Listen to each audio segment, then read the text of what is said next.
John Wayne Gacy, also known as the Killer Clown, was an American serial killer who raped and murdered 33 young men. Early years. Gacy was born in 1942 in Chicago. He suffered from abuse within his family, including his father's aggression and alcoholism. At the age of 9, he became a victim of a pedophile who was part of the family circle. In 1964, Gacy married and began working as a manager at a Kentucky Fried Chicken fast food restaurant owned by his wife's family. Gacy was known for his remarkable work ethic, tirelessly working 12 hours a day or more. The marriage fell apart after Gacy was first tried in 1968 for raping a teenager. The Iowa State Court sentenced Gacy to 10 years in prison, but he was released on parole after 18 months.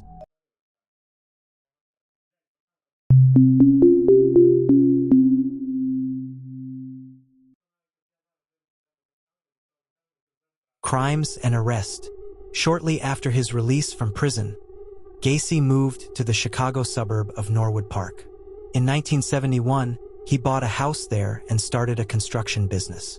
Around the same time, he joined the Democratic Party, became treasurer of a charitable organization, and engaged in community activities. In other words, he behaved like an ordinary, upstanding citizen. However, when Gacy married Carol Hoff in the summer of 1972, he was already a murderer. Gacy committed his first murder on January 2, 1972, before his second marriage, and he did so completely by accident. After another wild night with his homosexual partner Timothy McCoy, Gacy was resting on the bed.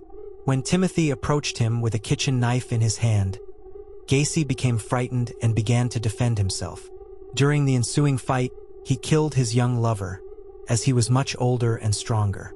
Later, when Gacy went to the kitchen and realized that McCoy had simply been preparing breakfast for them, he wasn't too upset about the murder, because he had experienced an incredibly intense and vivid pleasure from the feelings that overwhelmed him during the struggle with the victim. This second and final marriage also didn't last long. By then, Gacy had finally realized that heterosexual relationships weren't for him. In 1975, Carol left her husband alone with his perverted, sadistic fantasies. After the divorce, nothing prevented the maniac from fully and completely devoting himself to bringing these fantasies to life. In that same year, 1975, Gacy began performing at children's parties as Pogo the Clown. The couple had not yet finished completing the divorce papers when Gacy brought home another teenager, his second victim. During the murder, Carol Hoff walked into the house but didn't see anything. Gacy hastily moved John Butkovich's body to the garage. Frightened, the newfound maniac laid low for 8 months and planned all subsequent murders more carefully. His modus operandi was almost always the same. He would drive around in the evenings in his car, looking for a victim, a young, sexy guy. Then he would get to know him, bring him home, rape, beat, and torture him. This could go on for a very long time.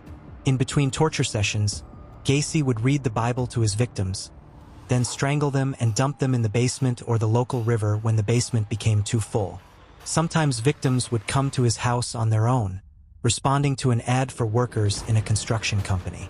Gacy would invite them for an interview, then pounce, tie them up, and start his games.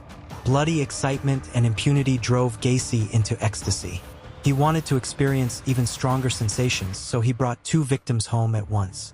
He buried the bodies of Randall Reffitt and Sam Stapleton in a 69 position, putting each other's genitals in their mouths. According to criminologists, this was by no means his most perverted and cruel act. Subsequent murders proved that. Only 2 of his victims managed to escape, Robert Donnelly and Jeffrey Rignall, and it's still unclear why the killer deviated from his usual pattern. On May 22, 1978, Jeffrey Rignall, a 26-year-old homosexual who was moonlighting as a prostitute, returned home to Chicago from his winter vacation in Florida. He decided to take a walk around the city. During the walk, his path was blocked by a large black car, the driver of which offered him a ride to chat and to smoke some weed. Rignall was thrilled with the offer to ride along, which he naturally accepted.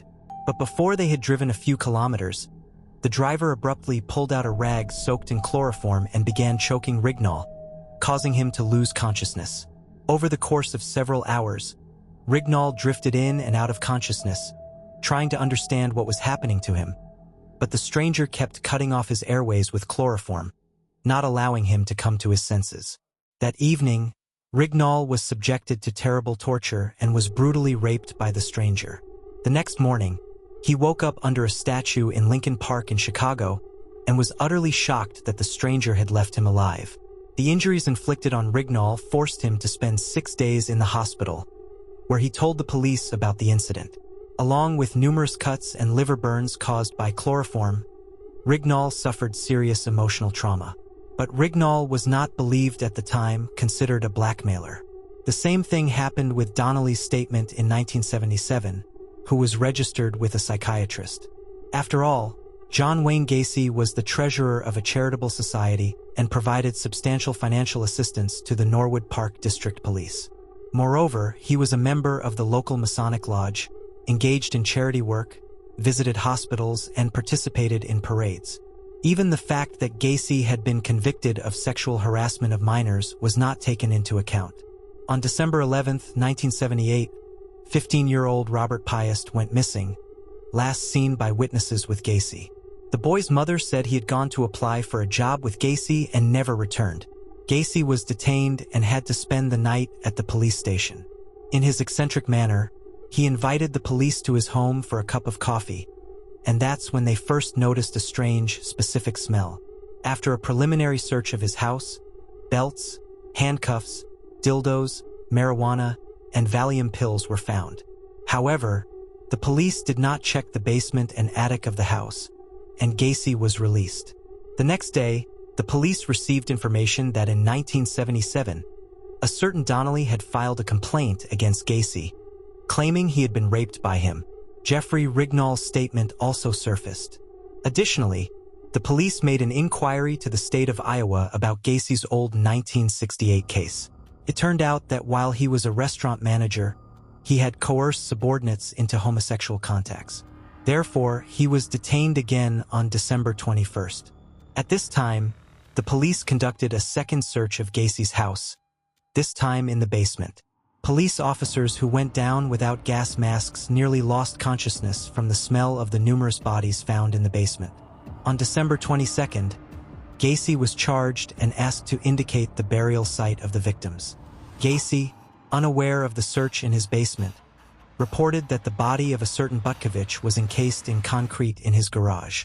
The bodies of 29 people were recovered from the basement, with police working in chemical protection suits. Some bodies were in obscene poses, many with dildos and genitals placed in their mouths. However, the body of the recently missing Robert Piest was not found. Gacy confessed that he had drowned the bodies of 4 more people in the river.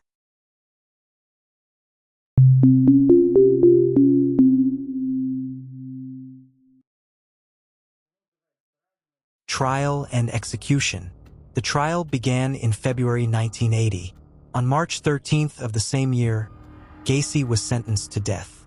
However, Gacy filed 4 appeals, delaying the execution of the sentence. He also wrote a book claiming that God had restored his heterosexual orientation. Gacy painted pictures while on death row and sold them to collectors. He was executed on May 10, 1994, by lethal injection.